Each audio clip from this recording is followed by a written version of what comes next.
Bonjour et bienvenue dans cette nouvelle émission de l'économie expliquée par mon père, Charles Gave, en présence du DAF qui est revenu parce que cette fois-ci on était dans ses heures syndiquées et qui a choisi cette fois-ci le fauteuil. Alors aujourd'hui j'aimerais vous parler autour de ce livre qui est donc le livre commis par Agnès Verdier-Molinier de l'IFRAP. On a à peu près ce livre-là qui ressort tous les 4 ans, qui est bien parce que c'est une recension de tous les chiffres concernant notre économie et parfois en parallèle avec d'autres pays européens.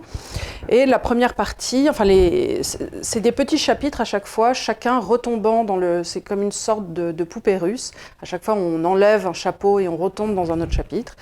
La fin est en plus consacrée à la sécurité, aux fichiers S, au problème des cartes vitales. Donc j'ai omis toute cette partie-là qui est mieux traitée par soit des experts de la sécurité, soit Charles Prats pour ce qui est de la question des cartes vitales. Donc pour nous concentrer surtout sur les questions proprement économiques, touchant au PIB et touchant à la valeur industrielle et à la question économique. Donc, pourquoi parler de la France aujourd'hui spécifiquement ? Parce qu'il ne vous aura pas échappé qu'on est à la veille d'une élection et que faire face à toutes ces questions économiques devrait faire partie du programme politique d'un candidat bien né. Oui, absolument. Alors, je vais traiter le sujet, mais avant, il faut que je gronde un peu nos auditeurs, parce que je vais chez Berkoff. Enfin, les gronde pas, eux, parce que c'est comme à la messe quand on se fait engueuler par le sermon, mais nous, on y est. Nous, on y est. Il y en a un certain nombre. C'est ceux qui n'y sont pas qui doivent se faire engueuler. Voilà, il faut que vous disiez à ceux qui viennent plus nous voir, quand je vais chez Berkoff, en une journée, je fais 120 000 vues, et là, je fais 30 000 vues en une semaine. Donc, vous ne faites pas votre boulot, vous n'envoyez pas les trucs à vos copains, ça ne tourne pas assez, donc... Non, alors cela dit, j'aimerais juste dire qu'en septembre, quand on a repris, on tournait à 60-80 000 sur des vidéos, et vous avez fait une vidéo avec Léonard où tu disais, moi j'aimerais avoir les statistiques de... CD. Voilà, et par groupe d'âge et ainsi de suite. Suite à ça, on s'est pris un blâme de YouTube.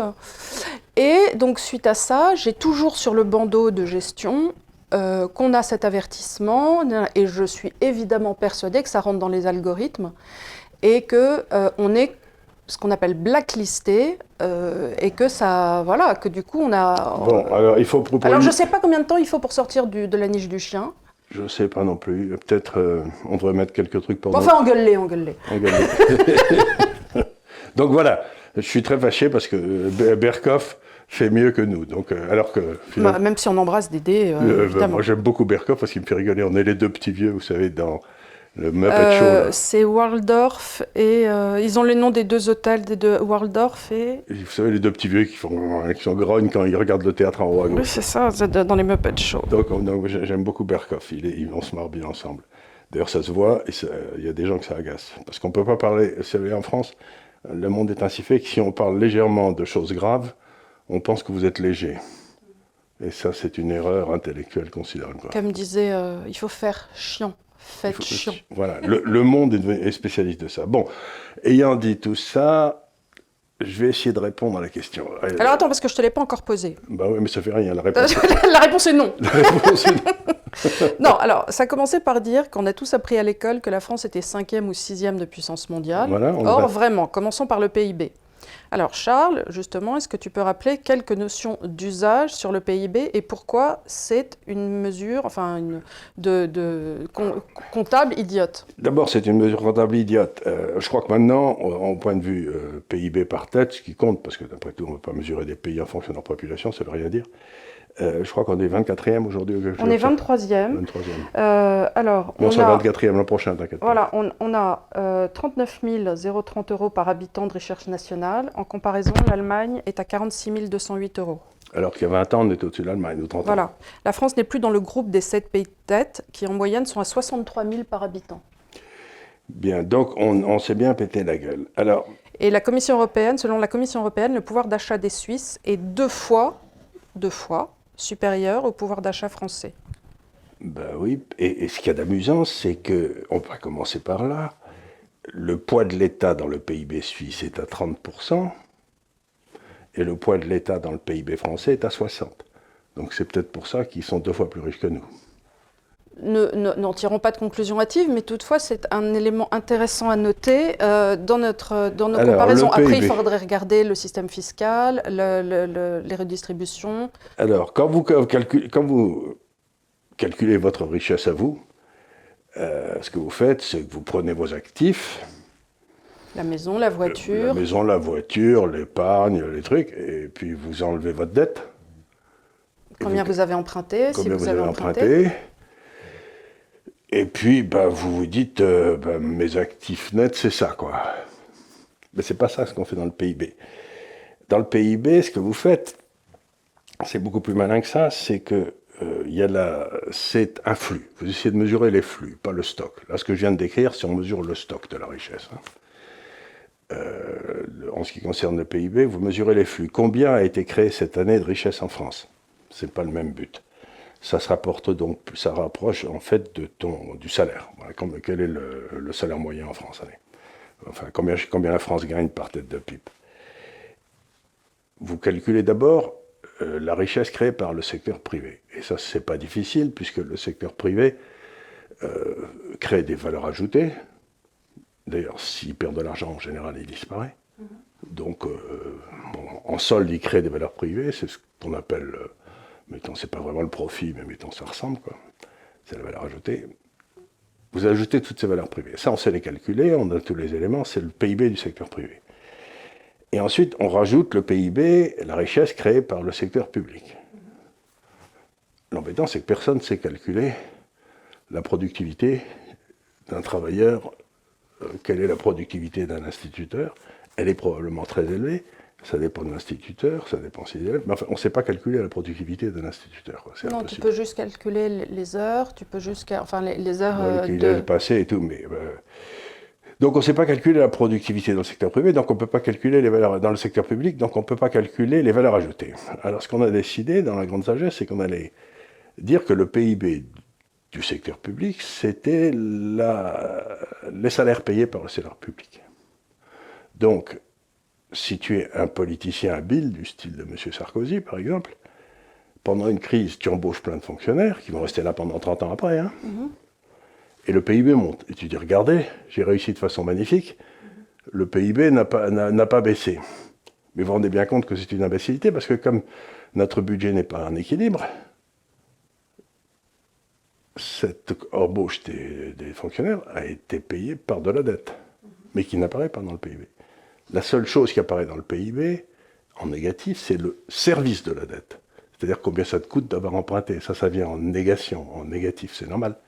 Donc tu mets les taux d'intérêt à zéro, et tu n'as plus de service de la dette. Oui, ça c'est ce qu'ils ont fait avec Habileté. C'est ce qu'ils ont fait avec Habileté. Et à ce moment-là, tu te retrouves dans un monde merveilleux où tu peux emprunter à l'infini, et ton PIB montera sans arrêt. Mais en fait, dans la réalité, c'est que comme le seul créateur de richesse objectif, parce qu'il y a des prix de marché dessus, c'est le secteur privé, ça se passe avec un secteur privé qui se pète la figure. Donc en fait, officiellement, la France s'enrichit, mais dans la réalité, elle s'appauvrit de façon extraordinaire. Parce que, encore une fois, il n'y a pas de création destructrice dans la fonction publique. Dans la fonction publique. Tu vires pas un gars parce que l'école est en perte, quoi. Non, pas dans l'État. Pas dans l'État. Alors, Donc, tu veux... je voudrais rajouter quelque chose qui est très important pour bien comprendre ce qui se passe, parce que les gens ont du mal. C'est que les crimes en économie, les imbécilités, les malfaisances, etc., ça se paie à très long terme. J'en ai un exemple aujourd'hui qui est tout à fait frappant. C'est, Juppé, il a été Premier ministre au moment où pendant le premier mandat de Chirac. Bon. Donc on est en 92 Attends, 88, donc 81, 88, 88, 2005, donc 1998, on doit être 1980, plus 8 ans, ça fait 1988, plus 7 ans, ça fait 1988, plus 7 ans, ça fait 1995. Bon, Chirac est président en 1995, donc Juppé est Premier ministre. Qu'est-ce que fait cet animal? Il met un numerus clausus sur le médecin. Donc, ta cousine, qui voulait faire médecine, a tous les points qu'il faut pour faire médecine, mais elle n'est pas dans les happy few qui peuvent passer la barre. Et Donc elle redouble, elle refait une deuxième année. Et elle passe pas non plus, et elle se retrouve maintenant avocat, etc. Ce qui est horrible. C'est horrible. Tu sais de quoi tu C'est parles. donc, elle aurait pu être médecin, c'est quand même pas de chance. Et elle est avocat. Ben, elle se débrouille très bien, elle marche très bien, c'est pas la question. Mais du coup, aujourd'hui, c'est 30 ans après, ou je sais pas combien de temps, on a une pénurie de médecins gigantesque, avec des problèmes gigantesques, et c'est créé par l'imbécilité de Juppé il y a 30 ans. Et puis ensuite, après Juppé, vous avez Martine Aubry qui nous colle les 35 heures. Alors justement, alors très bien, parce que ça me fait une transition parfaite. Mais là encore, on les paye aujourd'hui. Parce que pendant ce temps-là, l'Allemagne, elle, passait des lois Schwartz qui étaient pour réduire le coût du travail. Nous, on a passé des lois pour augmenter le coût du travail. Dans le PIB, dans le fait que nous ayons cette baisse, une grande partie est aussi expliquée par le manque de travail. On a 7 milliards d'heures travaillées en moins. Le Britannique travaille 12 milliards d'heures de plus que nous par an. Oui. Les Allemands ont travaillé 62 milliards d'heures en 2018, les Anglais 54 milliards et les Français 42 milliards. C'est-à-dire qu'il y a 20 milliards entre nous et les Allemands d'heures. Donc, effectivement, tu réfléchis, tu as une entreprise, où est-ce que tu vas la mettre dans un pays où les gens travaillent 20 milliards d'heures de plus ou dans un pays où ils travaillent 20 milliards d'heures de moins? Mais c'est même beau, tu vas les mettre dans celui qui travaille. Mais encore une fois, essayons de réfléchir à la France comme une entreprise. Ce n'est pas le cas, mais bien ce que nous a dit le président, mais l'entreprise a des coûts qui sont les siens, les emplois, etc. Mais elle a aussi quelque chose de très important, c'est qu'elle doit payer les coûts de l'État. Oui, bien sûr. Et donc, en quelque sorte, tu as le siège social de l'entreprise et puis le siège social de toutes les entreprises qui est l'État.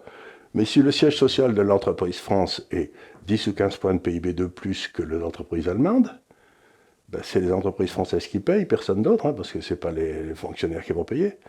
Et donc, à ce moment-là, la rentabilité des entreprises françaises s'écroule par rapport aux entreprises allemandes, et le secteur privé s'écroule. C'est-à-dire qu'il faut se souvenir, la plupart des jeunes aujourd'hui ne s'en souviennent pas, mais, parce qu'ils n'étaient pas là, mais pendant les années du communisme, l'Union soviétique, etc., tu avais toute une série de grands économistes qui prétendaient que la croissance dans les pays communiste était équivalente à la croissance dans les pays ailleurs et que c'était un système plus juste, mais il y en avait plein. Hein. Et parce qu'il faut calculer le PIB de la même façon, il prenait le nombre de salaires qui est payé, et puis en fin de parcours, tout le monde a fait faillite. Quoi. On a laissé tomber ce truc, c'est passé. Mais un type comme Piketty voudrait y revenir, vous voyez. Donc ce que j'essaye de dire, c'est que c'est pas par hasard si la France va mal et continue à s'enfoncer, parce qu'on fait les mêmes erreurs de façon récurrente depuis 40 ou 50 ans. Ça a commencé avec Giscard. Mais ce que je voudrais ajouter, c'est que prenez l'Angleterre que tu as mentionné. Ce qui se passe, c'est un phénomène très intéressant, c'est que l'Angleterre, vous mettez le poids de l'État dans le PIB, comme ça, vous faites un ratio, c'est le poids de l'État dans le PIB. En France, c'est un machin qui monte comme ça, il n'y a jamais une... Et vous ne pouvez pas savoir qui était au pouvoir en regardant la courbe. Hein. Socialiste, RPR, c'était... Pareil sur la dette. Pareil sur la dette, ça fait pareil de Sarkozy à Hollande, à Macron. Ça monte. Mais en Angleterre, tu regardes la courbe et tu vois très bien quand les travaillistes sont au pouvoir, le poids de l'État dans l'économie monte. Quand les conservateurs sont au pouvoir, le poids de l'État baisse. Sauf un petit peu Johnson maintenant à cause du Covid. Là, mais enfin. Et donc, en Angleterre, politiquement, ils avaient un système de rappel pour que les conservateurs, en quelque sorte, corrigent les imbécilités faites par les travaillistes de temps en temps. Et bien, bon. Mais ça marchait très bien. Donc, grosso modo, le poids de l'État dans l'Angleterre en économie n'a pas augmenté depuis 40 ans. Quoi. Le nôtre, il a doublé. Donc le vrai problème qu'on a ici, c'est qu'on n'a jamais eu en France le pouvoir de rappel pour ramener plus d'économie de marché dans l'économie. On a toujours eu la même classe, parce que vous mettiez Juppé ou Fabius comme Premier ministre, c'était pareil. Et maintenant, je lis partout, ce qui fait mon bonheur intellectuel, que l'échec de M. Macron dans tous les domaines, c'est un échec de la politique libérale, ce qui me met dans des états de bonheur intense, parce que quand vous n'avez pas de prix de marché, ni pour les taux d'intérêt, ni pour les taux de change, que l'État s'endette comme un fou, qu'il n'y a pas de création destructive dans les 2/3 de l'économie française, etc., vous vous dites, il faut être gonflé pour appeler ça libéral. Quoi. Donc il ne faut pas oublier que ce dont souffre la France, ça vient de loin. Tiens, t'as un petit verre d'eau si tu veux. Alors, en allant plus loin, on note aussi que les Français donc, travaillent 630 heures de moins par an par rapport à leurs voisins, ce qui représente quand même 4 mois de travail. C'est-à-dire quand tu mets les 35 heures bout à bout, l'absentéisme, nos vacances et ainsi de suite, nous travaillons 4 mois de travail de moins sur une année que nos voisins allemands. On a quand même ici un manque de valeur ajoutée, une perte de compétitivité. Ainsi, Attends une seconde, là, il faut dire rapidement. Imagine que tu dises, bon, on va faire travailler 430 heures de plus la fonction publique territoriale ou la fonction publique collective ou n'importe quoi. Ce serait une très mauvaise nouvelle. Parce que qu'est-ce qu'ils vont faire? Ils vont nous sortir ce qu'ils savent faire, des règlements, des trucs, des impôts et des machins comme ça. Donc le problème, c'est que ces calculs sont intéressants, mais moi je suis bien persuadé que dans le secteur privé... Enfin, si les gens travaillaient 630 heures de plus, peut-être qu'on n'aurait pas besoin de recruter. Oui, il faudrait que ce serait dans le secteur privé, oui. Oui, mais si tu le faisais aussi dans le secteur public, ça voudrait dire aussi peut-être que du coup on aurait moins besoin d'embaucher. Il faudra acheter des matelas pour qu'ils puissent dormir au bureau. Voilà, ça c'est important. Parce que je sais que dans certaines administrations locales, etc., il faut poser ces jours de maladie. Oui. En disant, bon, alors moi je serai malade du temps au temps, parce qu'il faut que j'emmène des enfants à la montagne, quoi.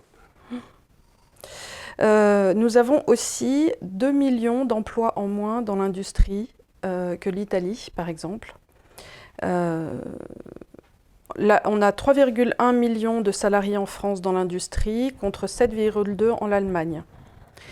Et avec l'accélération récente de notre désindustrialisation, on se retrouve encore plus à la ramasse sur ces chiffres. Ben, la France a fait un choix très intéressant il y a bien longtemps déjà, c'est qu'on allait sortir de l'industrie parce que c'était sale, et parce que je ne sais pas pourquoi, et qu'on allait remplacer ça par le tourisme et par les services, et en particulier la recherche, etc. Et qu'on allait faire des avions, voilà, ça, on allait dans notre appareil industriel serait les avions. Je ne sais pas si vous avez remarqué, mais qu'est-ce qu'a fait, ils n'ont pas eu de peau, mais le Covid, ça a tué quoi? L'industrie des services. Le tourisme et les avions. Donc, la France s'est retrouvée, grosso modo, avec ces deux secteurs de choix. Heureusement qu'on avait les sous-marins. Oui. Heureusement, on en avait quelques sous-marins nucléaires, mais voilà. Mais donc, grosso modo, on a des problèmes. Pourquoi?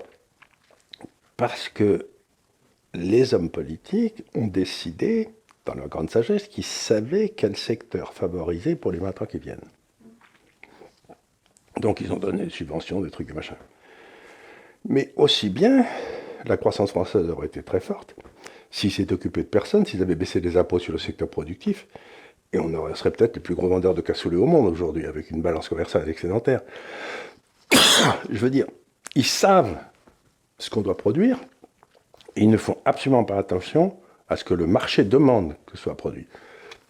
Ce qui me laisse absolument bon. Quand je pense qu'aujourd'hui, la France est déficitaire en produits agricoles, et que le plus gros producteur de tomates, je crois bien au monde, c'est la Hollande.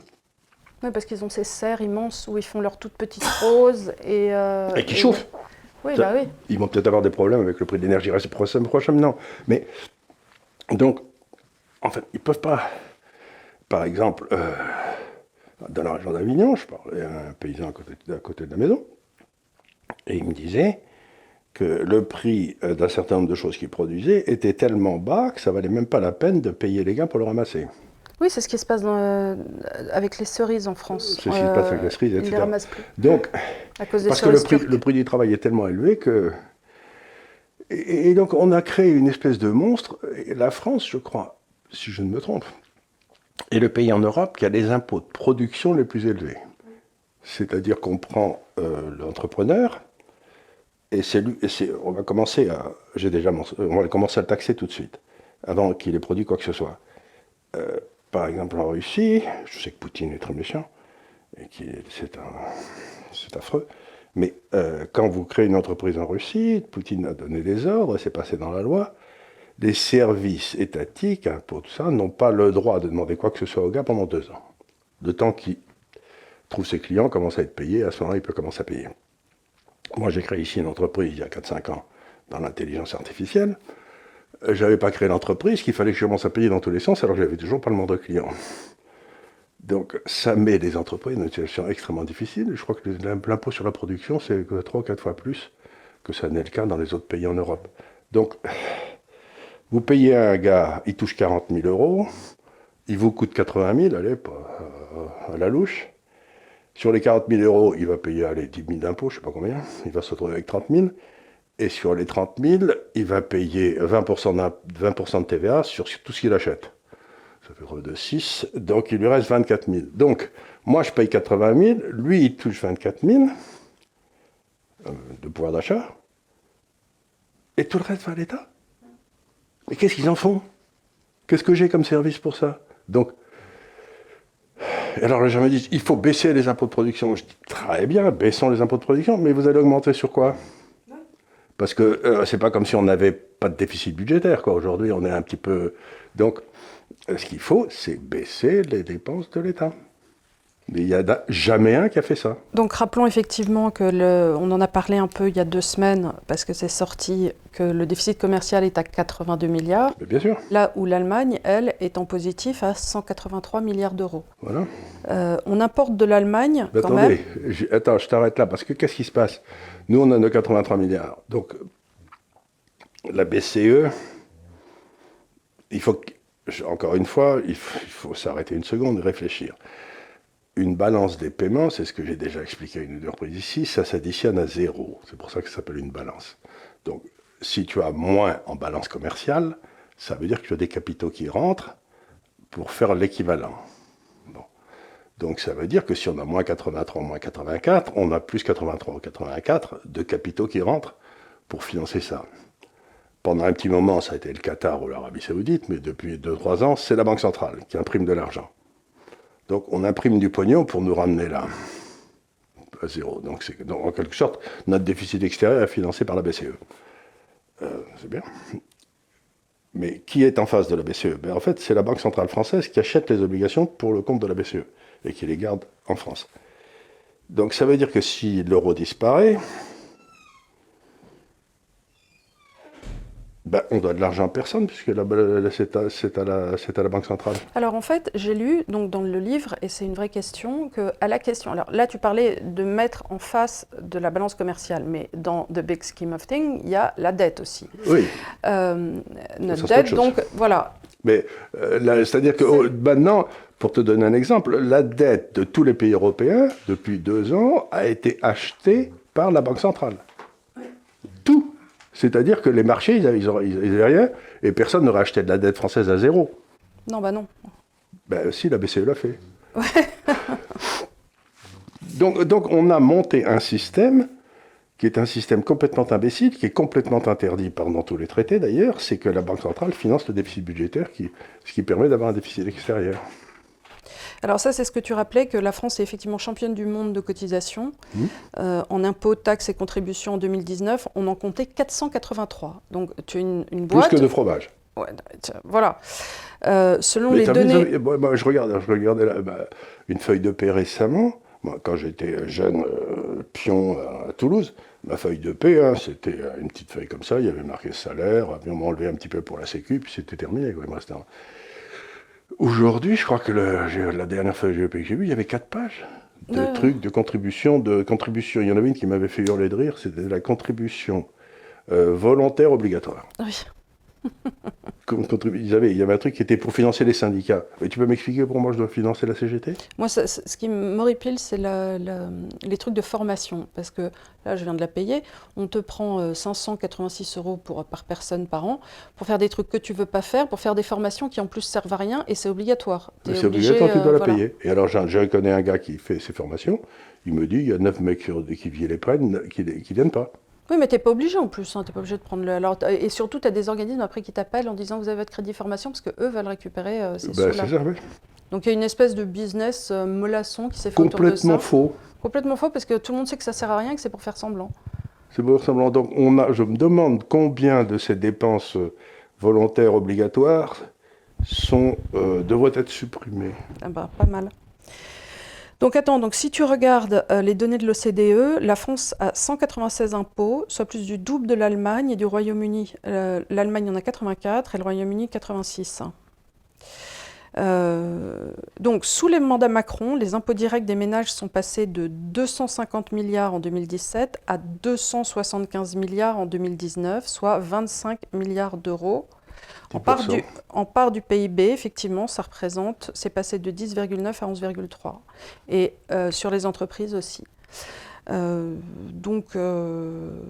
la pression fiscale ne cesse d'augmenter. Et comme tout le monde devrait le savoir, quand la pression fiscale augmente, les déficits budgétaires augmentent. Parce que comme la croissance baisse, le déficit augmente, il y a moins de rentrées. C'était la fameuse courbe de l'affaire qui montrait qu'il y a un optimum des impôts qui est à peu près à 30%. Et si tu passes 30%, si tu continues à augmenter les impôts, les rentrées fiscales baissent. Parce que les gens travaillent moins, les gens commencent à frauder, etc. Moi, j'ai toujours dit en rigolant que, vous savez, je suis un grand lecteur de la Bible, des évangiles et tous ces trucs-là, que l'histoire des Juifs qui se sont barrés d'Égypte, c'était un gros coup de baratin. C'était pas qu'ils étaient esclaves, c'est qu'ils avaient un taux marginal d'imposition de 100%, quoi. Si on vous impose à 100%, ça veut dire que vous êtes un esclave. Et on n'en est pas loin. Donc rappelons donc effectivement qu'on est à 2 950 milliards de dettes publiques, soit 8 milliards avec le hors-bilan, parce qu'on oublie toujours de dire, et ça tu devrais un peu l'expliquer aux gens, cette notion de au bilan et du hors-bilan, voilà. Ce qui est devenu le hors-bilan. Alors, c'est très facile. Prenons EDF, dont on a parlé longuement ici. Bon. La dette d'EDF est au bilan d'EDF. Bon. Donc elle n'est pas dans le bilan de l'État.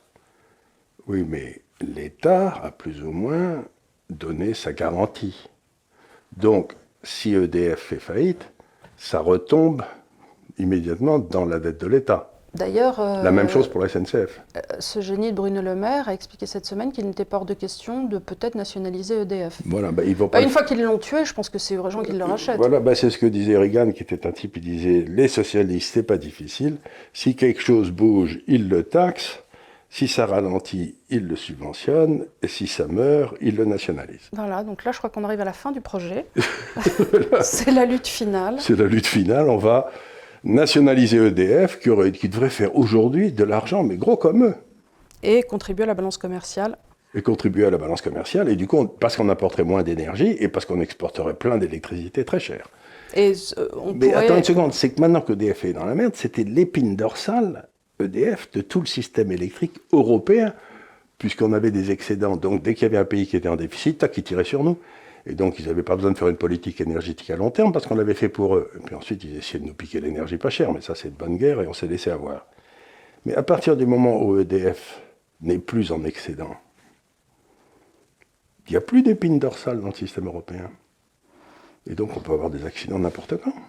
Et M. Poutine dit, si vous avez un accident, j'ai du gaz, et d'ailleurs, je vous le vendrai 4 fois le prix. Il aurait tort. Hein. Il aurait tort. Et donc, oui, il revient sur le hors-bilan. Alors, le hors-bilan, ça veut dire que le hors-bilan, c'est une dette qui a été garantie par l'État, mais qui n'est pas dans le bilan de l'État. Donc par exemple, toutes les retraites de la SNCF, tout ça, c'est hors-bilan. Et donc, on serait à 8 milliards avec le hors-bilan, c'est-à-dire qu'on est à 3 milliards sur ce qu'on sait. Et il y a un énorme trou. Vous savez, c'est un peu la petite pièce chez vous, le KGB, avec tous les trucs que vous devez descendre à la cave, vous montez au grenier. Et il y a toujours une pièce où on commence à mettre un carton, et puis finalement on en met 2, et puis ça finit par être... il ne faut pas ouvrir la porte parce que... Ça finit par être un débarras, moitié avec les pots de peinture qu'on n'a pas envie de jeter, et ainsi de suite. Voilà. Le hors-bilan, c'est le sous la moquette quand même, c'est sous le tapis. C'est sous la moquette. Et alors en particulier, les retraites des fonctionnaires français ne sont pas provisionnées.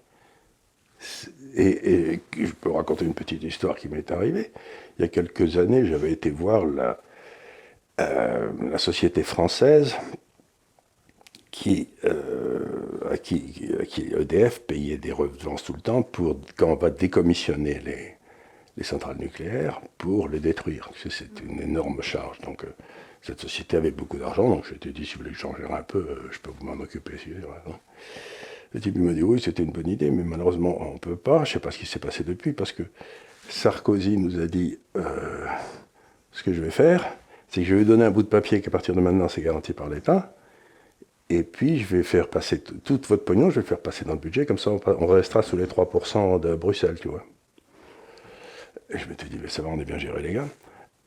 Mais donc, il y a toute une série d'astuces comptables comme ça qui sont pour, comme tu dis très bien, te mettre la poussière sous le tapis. L'embêtant, c'est que la poussière, il y en a beaucoup, et que le tapis, il n'est pas si gros que ça, quoi. Ça commence à déborder de partout. Ça commence à se voir. Et donc, quelle est la solution? Ben, il y a d'abord la première des choses qu'il faut faire, c'est quand même de faire un audit des dépenses de l'État. Parce que je ne sais pas ce que vous en pensez, mais moi, quand un machin fait, je ne sais plus combien de milliers de milliards, j'ai aucune idée de ce qui se passe dedans.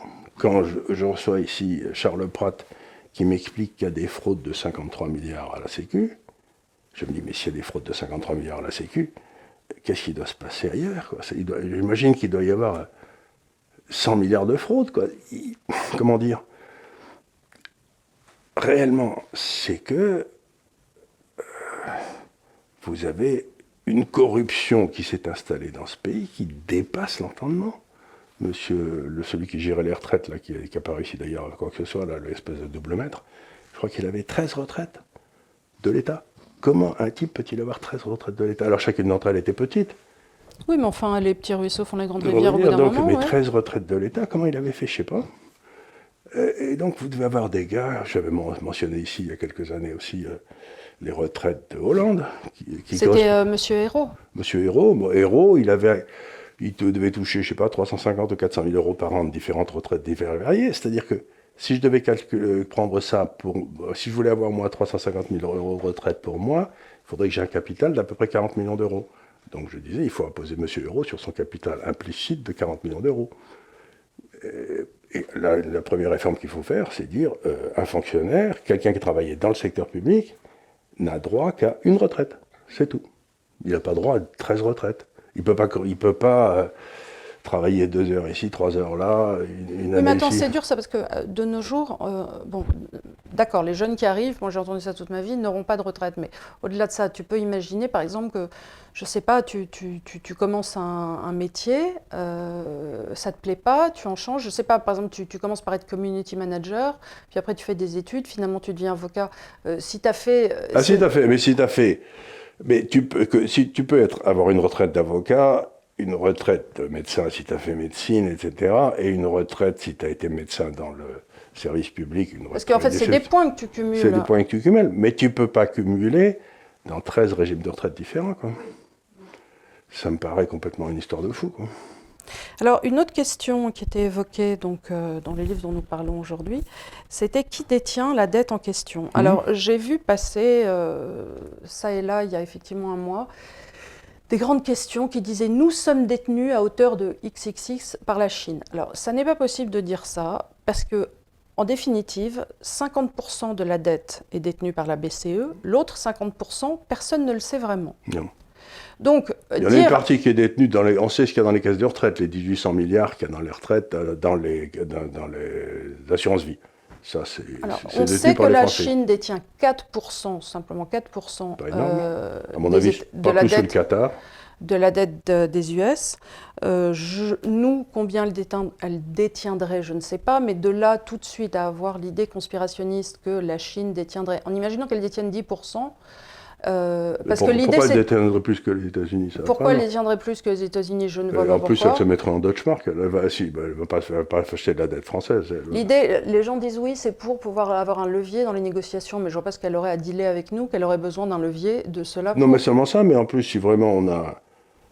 Parce que les gens ont très peur, disent, vous comprenez, si la Chine a de la dette avec nous, ça veut dire qu'après, elle va arriver, qu'est-ce qu'elle va faire? Elle va saisir nos châteaux. Bon, alors j'ai envie de leur dire, de toute façon, ça va arriver, ça.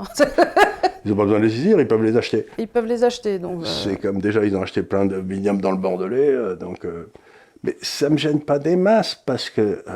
Bon, parce que déjà, tu es acheté par le gouvernement chinois. D'abord, tu es acheté par des particuliers, mais c'est pas grave, mais surtout, si ça se passe mal avec la Chine, eh ben, tu vas leur nationaliser leur château à ces cornillons. Donc, qu'ils achètent des actifs, c'est nous. Ça ne me gêne pas que le propriétaire sur le compte de Montmorency ou d'Anne Xiaoping, j'en ai rien à foutre, puisque je reste chez nous. Qu'est-ce qu'il veut? Ils vont pas l'emmener là-bas, alors. Ah, il y en a qui l'ont fait. Hein. Il y en a qui ont démonté le château, qui l'ont amené en Chine. Ouais. J'ai vu ça des Américains qui avaient démonté une abbaye en France, qui est d'ailleurs un musée à New York maintenant, et qui ont monté ça.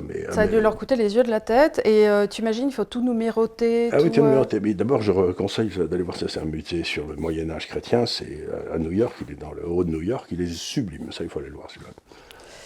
Alors, il y a 1454 milliards de dépenses publiques, 558 milliards d'euros pour l'État, 253 milliards pour les collectivités locales. Oui.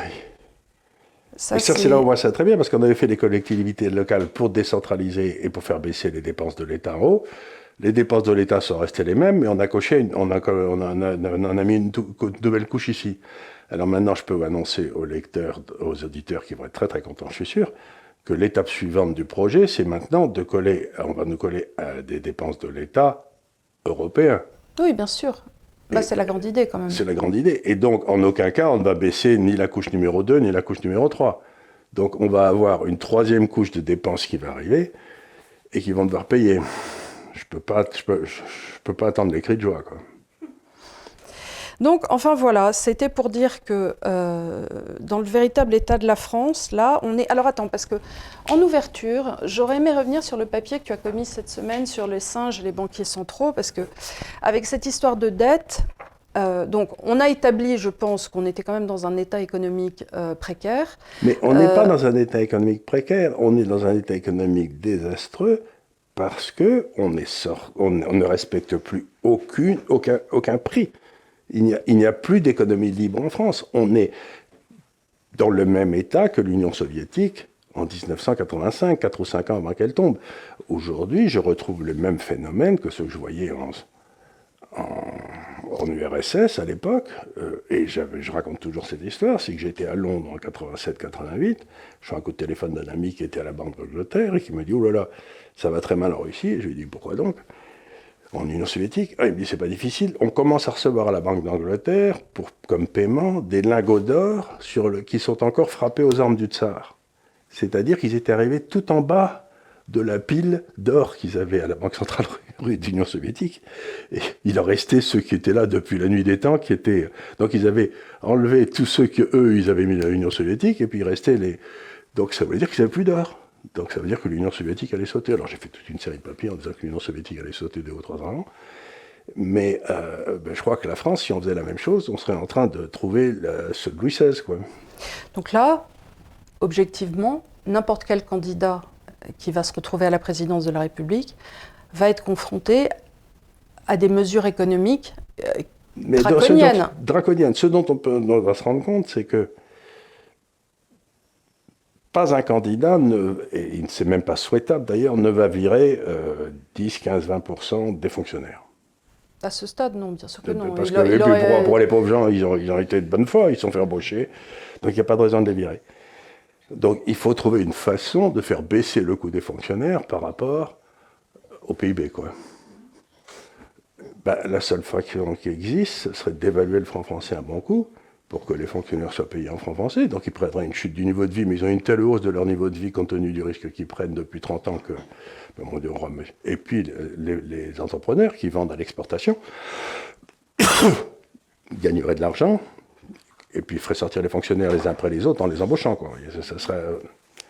Mais tant qu'on reste dans l'euro, c'est impossible. Donc, quiconque en France aujourd'hui vous dit « je vais faire baisser l'État et je vais rester dans l'euro », vous dit qu'il est partisan de l'eau sèche.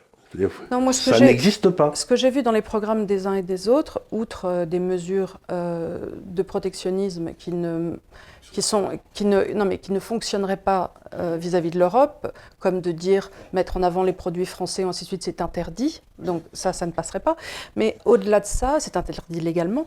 Au-delà de ça, on est surtout sur un réaménagement des CSG, c'est-à-dire c'est des programmes un peu de fiscalité comptable, de banquier d'affaires qui consiste à réallouer du capital, faire baisser les impôts sur les entreprises, ainsi ça. Bon. Mais je ne crois pas aujourd'hui que le problème des entreprises, quand on a vu le problème par exemple des heures de travail et ainsi de suite, soit la compétitivité fiscale. Ça, très bien, mais ça nous ramène de toute façon à la question, quid des dépenses de l'État ? Ben voilà. Parce que si on baisse les recettes, en diminuant les impôts, moi je connais que des baisses d'impôts que j'apprécie, mais toutefois, Gilles, c'est un peu fini, tu nous fais un barouf là. Oui, tu es sage. Tu es sage.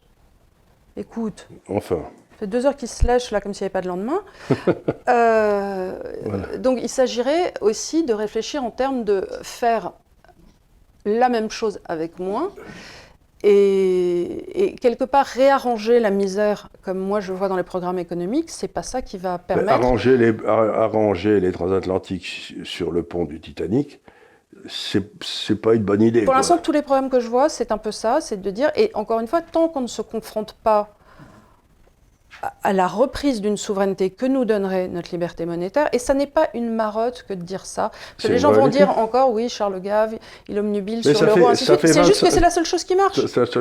Il faut retourner à des prix de marché. C'est-à-dire, aujourd'hui, l'État français n'est pas compétitif, ce qui fait que la France n'est pas compétitive. Maintenant, la seule façon de rendre l'État français compétitif, c'est d'évaluer le franc français. Comme ça, le coût de l'État baisse, puisque la monnaie française baissera. Et les gens me disent, mais ma retraite va disparaître et tout. Je leur dis, mais de toute façon, votre retraite avec des taux d'intérêt à 0, elle va disparaître. Donc, arrêtez de dire, ça va me coûter de l'argent, moi, pauvre retraité. Les retraites à 0 ne sont pas payables. Si les taux d'intérêt sont à 0, les retraites ne sont pas payables. Donc, vous avez une deuxième contradiction, c'est que les taux d'intérêt à 0, ça fout en l'air tout le système des retraites en Europe. Donc, vous êtes en train de me dire, je ne veux pas qu'on sorte de l'euro parce que j'aurai plus de retraite. Ben, je leur dis, si on reste dans l'euro, vous n'aurez plus de retraite. Ça, c'est certain. Donc, peut-être on peut essayer autre chose. Ça fait 30 ans qu'on m'explique que le bourgeois français ne veut pas qu'il y ait de dévaluation. Bon, ben, très bien, mais du coup, tous ces enfants bossent à Londres ou à Pékin ou à... Je ne sais pas pourquoi les gens ont dans l'idée que, c'est ce que disait Madame Thatcher, mais c'est vrai, que les politiciens confondent leur vigueur masculine et la force de la monnaie. C'est-à-dire qu'ils s'imaginent qu'il faut un franc fort, c'est comme s'ils avaient un kiki fort. Tu vois, voilà, c'est ça. Et alors en plus, nous, on prend du Viagra comme des fous pour être comme les Allemands. Mais les Allemands, une monnaie forte, ça se gagne. Ça ne s'emprunte pas. Or, nous, on colle le franc en empruntant contre les autres monnaies. Et donc, ça affaiblit nos possibilités à long terme. C'est complètement idiot. Les Suisses n'ont pas comme politique officielle d'avoir une monnaie forte. Or, depuis l'introduction de l'euro, le franc suisse est monté de 50% vis-à-vis de l'euro. C'est quand même énorme, et ils vont très bien. Et on a vu en début d'émission qu'ils avaient un pouvoir d'achat 2 fois supérieur à celui des Français. Qui était probablement 70% supérieur il y a 20 ans et qui continue à monter. Et donc, il y a une espèce de croyance que l'État, le pouvoir politique, peut empêcher la baisse du niveau de vie en maintenant un taux de change artificiel, un faux prix. Mais c'est idiot. Je ne vois même pas comment ils peuvent croire ça.